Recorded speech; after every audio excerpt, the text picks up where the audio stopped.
皆さん今日も一日お疲れ様です。ババアの文具動画を上げるゲームチャンネルへようこそ。本日ほら、最初から一覧になってますよね。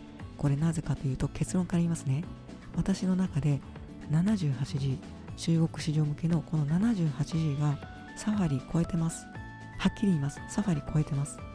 これね、万年筆使ってる歴が長ければ長い人ほどハマるね。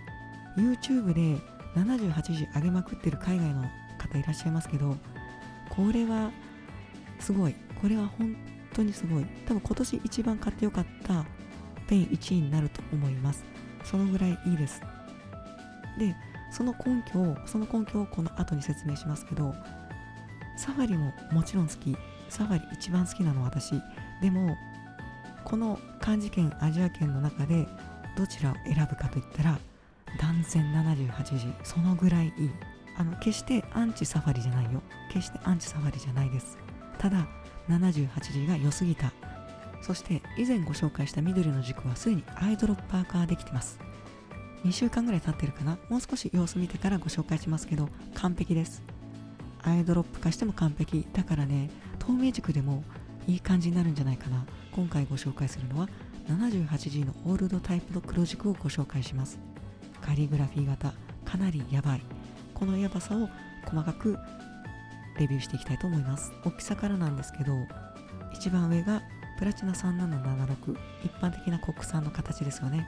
その次にラミー、大好きです。ラミー大好き、今も大好きで、私はラミーを M 字使ってます。ラミーらしい滑らかさがあるからです。 78G プラスの細字ですね。かなりやばいです。やっぱりね、フィードバックが程よくあるから日本語や漢字圏に非常に向いてる。ずっとこれ使ってるもん。字が綺麗に書けるし、日記帳やメモ帳、リサーチかけたものをまとめたりだとか、全てにおいて今のところアイドロップ化したこの 78G の細字を使ってます。めちゃくちゃ使いやすい。ラミーの細字とこっちの細字どっちがいいかといったらダントツ2000円でこちらをおすすめします。そのぐらいいい。で、こちらが 78G のオールドタイプの B です。新型の B もオールドタイプの B も内容変わらないのでご安心ください。コンバーターが最新型になってるから 78G のニュータイプの方をおすすめしますけどね。一番下に映ってるのがパイロットのフレフレ2020です。私がシャーペンの中でカベコと並んで大好きなパイロットフレフレ2020。こちらと見ると似通ってるの分かります？バランスが似通ってるので、一見万年筆がシャーペンの軸に近い細軸で使いやすいのかよと思う方もいらっしゃるかもしれないんですけど、なんで万年筆の動画にシャーペンを出してきたかというと、シャーペンって今太いの流行ってるじゃないですか。基軸もそうだし、カベコも比較的ちょっと太めですよね。いい値段するシャーペンが上の欄だとしますと、ラミーも決して細い軸なわけではないし、こう固定されてますよね。三角のグリップの部分が。これが非常に書きやすいんですけど、皆さんぎっくり腰になったことあります？私、中学生の時に太った愛犬を持ち上げて思いっきりぎっくり腰やったんですよ。その時にコルセットを巻いたんですけど、その安定感がある。コルセット感がある。なので向いてる人は向いてるんだけど、苦手な方は苦手かもしれない。このグリップからバレルへの変化が激しい。これもラミーの特徴ですね。良くも悪くもね。ラミーの場合は後ろの方で持つと書きにくいです。中間か前の方が書きやすい。ただめちゃめちゃ安定するのね。それが私好きだったりもするんですけど、ただ汎用性を考えると 78G に分が上がります。で、こちらが 78G プラスね、ニューの方です。そんな変わんないように見えるかもしれないんですけど、 78G の場合はもうシームレスだから、基本私ポストして中央ぐらいで持ってる。このね、後ろの方で持っても非常に綺麗な日本語が書けます。速記の時は前の方でグワーって先生の言ってることとか、母材でも何でも司法試験でもいいですけど、グワーって早書きする時は前の方で、自分の記憶を何だったっけなーってこうアウトプットする時は後ろの方を持つとか、指の位置の自由度が高くて、かつどの位置でも超快適。これはラミーも負けます。この快適さはラミーも負ける。どっちと付き合う、どっちと結婚するって言われるとちょっと答え出ないんだけど、どっちにプロポーズするって言ったらちょっと答え出ないんだけど、でもラミ1本持ってた方がいいように 78G も1本持ってた方がいい。すっごいネットワーク商法っぽい感じの宣伝してるけど、ごめん、これ本当に多分今年1位だと思う。沼っちゃってるからまだ紹介するものはあるんですけど、確実に今年買ったもので1位は 78G です。確実にね。私この2本持ってるだけで十分だもん。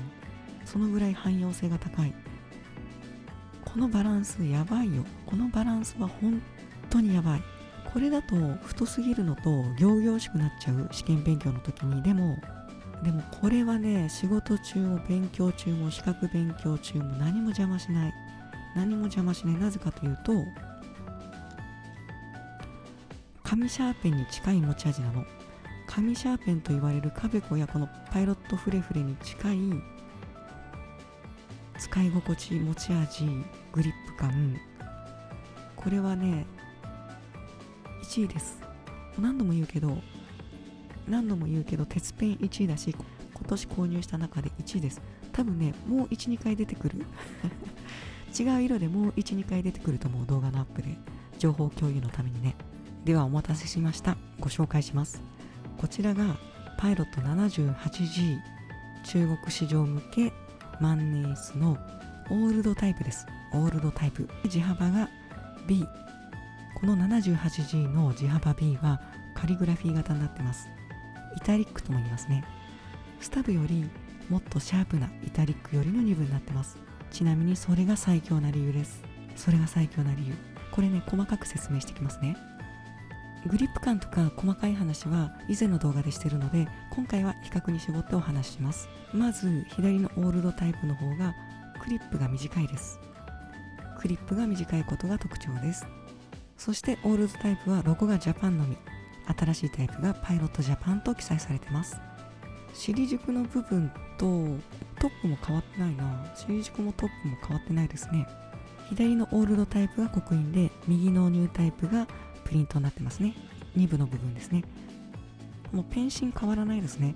このシンプルなペンシンのおかげでアイドロップになっても全然液漏れ発生しないんじゃないかな。2週間かけて結構一生懸命振ったりしてるんですけど、全くキャップ内にも漏れないし、かなり優秀です。アイドロップとしてもかなり優秀な 78G ですね。私は結構アナログで書いて覚えるタイプなので、これは非常に助かります。アイドロップだとインクの容量が増えるんで非常に助かりますね。今 Apple アーケードでファンタジア出たじゃん。やっちゃうじゃん。でさ、ごめんね、これ本題入る前にまた少し雑談。ファイナルファンタジーとかドラクエってさ、善良な市民の衣服とかさ、棚とか引っ張ってさ、どんどんお金とかポーションとかエリクサー盗んでくじゃん。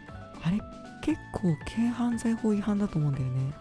俺たちが世界救うぜってきた勇者ご一行様をさ、取らないでって言えないじゃん。あの庶民たち一撃でやっつけられちゃうでしょ。だから結構ね、勇者ご一行が来た時に街ピリピリすると思うんだよね。また漁りに来たみたいな。普通装ってるけど結構脇汗かいてんじゃないかなってちょっと疑問に思いました。じゃあ本題いきます。やっと 78G の B のカリグラフィーイタリック体がね、これ紹介したくてしょうがなかった。なんで完売するのか書いてみてすぐ分かったよ。すぐ分かりました。これをね、情報共有していきます。じゃあ証拠を見せます。 78G の B です。次がヨボの 1.1 スタブですね。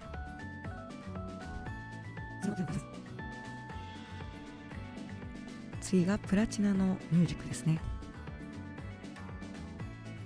ちょっと分かりにくいかな。近づけてきますね。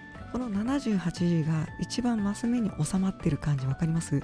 私も画面越しに描いたので歪んでますけど、この次にノートで描いた全体像を見せます。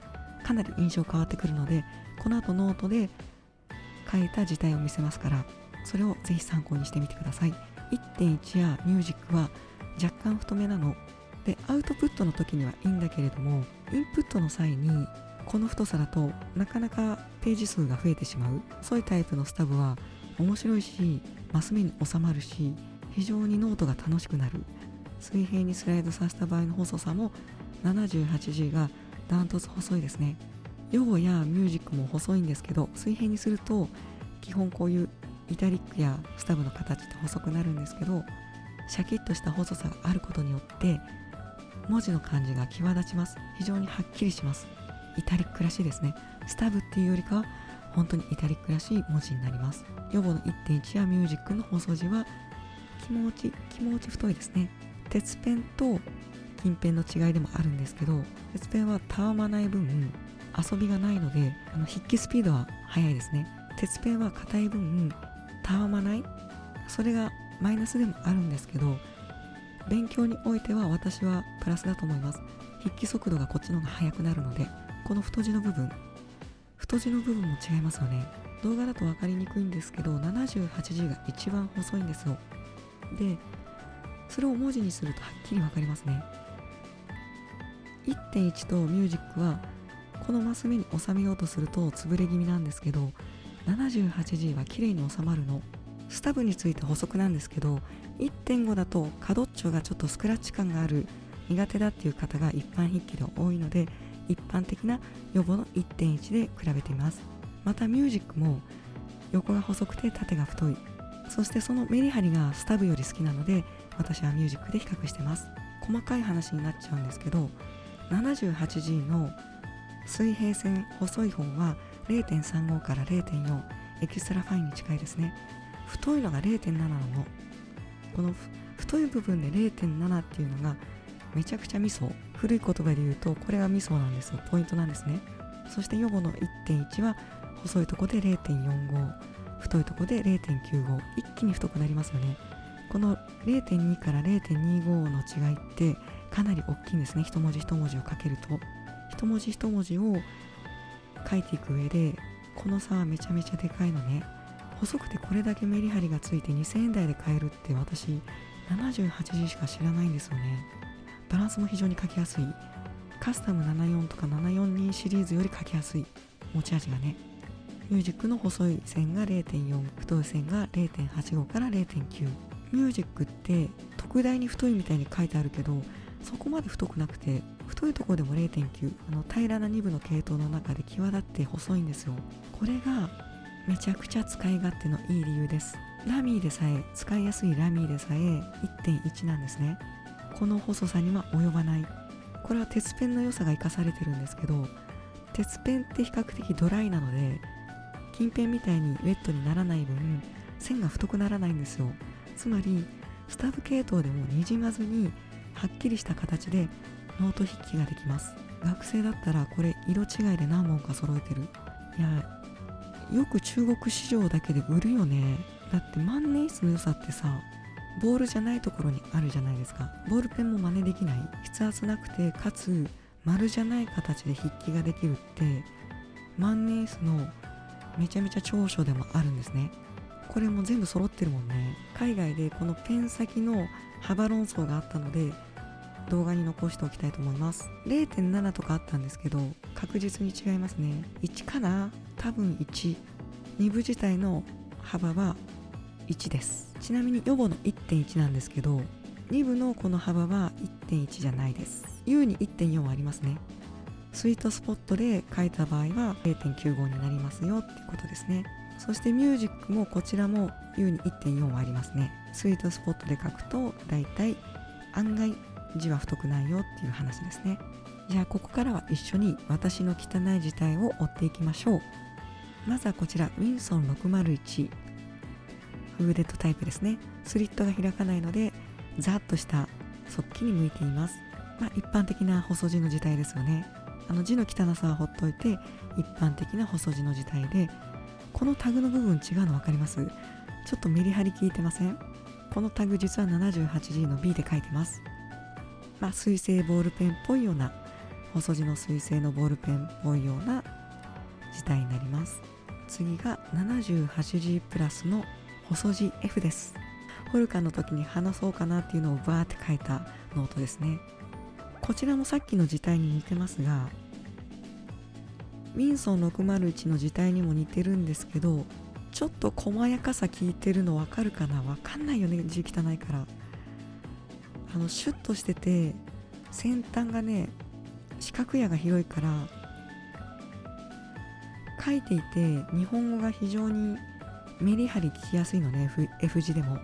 なので F がもう1本来る予定です。鉄ペンなんですけど万年筆らしい字体の細字になります。次がこちら 78G の B カリグラフィー型です。例えば急にワークフローは作れないんで今までやったのを流れ書いただけなんですけど、線のメリハリ効いてるの分かりますかね。ちょっとカクカクしてるの。これがイタリックの特徴です。それをこの細さで実現できてるっていうのがすごい。図形とか書いてて楽しいと思います。で、実はチタンの素材についてアップした動画のこの紙はこちらで書いてます。実にイタリックらしい書き味ですね。ボールペンじゃ書けない字体なの区別つくかな。この江戸っ子みたいなシャキシャキ感、イタリックに江戸っ子っていうのもおかしいんだけどこのシャキシャキ感が平たい2部の特徴です。平たい2部の特徴。書いてて面白いんだよね。筆記体で書いてもさ、ちょっと雰囲気変わるでしょ。筆記体で書いてもすごいメリハリつくの。これはペンテルだけどね、ペンテルのサインペンなんだけど赤は。これにさっきの合わせてきますね。ワークフローが書きやすいよと、字体も万年筆らしい字体になるよと。これウィンソン601との比較で、これが同じ 78G の細字と B イタリックの違いです。全然雰囲気変わりません？もう全然雰囲気変わるんですよ。どっちも書きやすいの。しかもでミュージックやイタリック使う人って字汚いのごまかすためによく使うんだけどこれ言っちゃダメか、よく使うんだけど雰囲気が一気に変わるから、手紙とかね、ちょっとしたメモ書きとか若干こじゃれたい気取りたい時におすすめします。言葉悪いけどこうやって比較するために大きめに書いたんですけど、もっとちっちゃく書けます。わざとメリハリ効かすのに大きめに書いたんですけど、もう細字と同じぐらいの大きさで書ける。だから私日本持ちおすすめするんですね。この2つ持っときゃとりあえず勉強に飽きない私すごい飽き性なんで、イタリックで勉強するときもあれば細字で勉強するときもあるんですけど、この太さで2000円でだよ。2000円でこの細いタイプのイタリックってもう最高すぎる。汚い字垂れ流して申し訳ないんですけど、これはミュージックです。3776のミュージックだとやっぱり少し大きめになります。小さく収めること可能なんだけど、はっきり見せようとすると大きめになりますね。で、ついでなんですけど、ミュージック2部って面白い字も書けるんだけど、フォルカンよりも毛筆に近い書き味になります。斜めに書いた場合ね、一般筆記で全然使えるからね、ミュージックとかね。ミュージックだと横の線が細いからこういった面白い字書けますと。で、ちなみにイタリックに似たものないかなと思って万年筆持ってない人用に蛍光ペンで書いてみた。蛍光ペンだとやっぱね、横も太いから字潰れちゃうね。ミュージックだと潰れないんですけどね。というわけでネットワーク商法感のある 78G のご紹介でした。やばいよね。なんかすごいネットワーク商法してる気分になるんだけど、うさんくさいんだけど、これは本当にやばい。どこ持ってもいいって最強すぎるから、マジで。多分もう一回ぐらい出てくる。しつこくて申し訳ないんだけど、デモンストレーターの 78G 注文してあるんで、それも届きます。じゃあまた 78G のネットワーク商法にお付き合いください。通報しないでね。これネットワーク商法じゃないからね。ギャグだからね、言っとくけど。マジ通報されても困るから。そんな感じで今日も一日お疲れ様でした。おやすみなさい。じゃあね。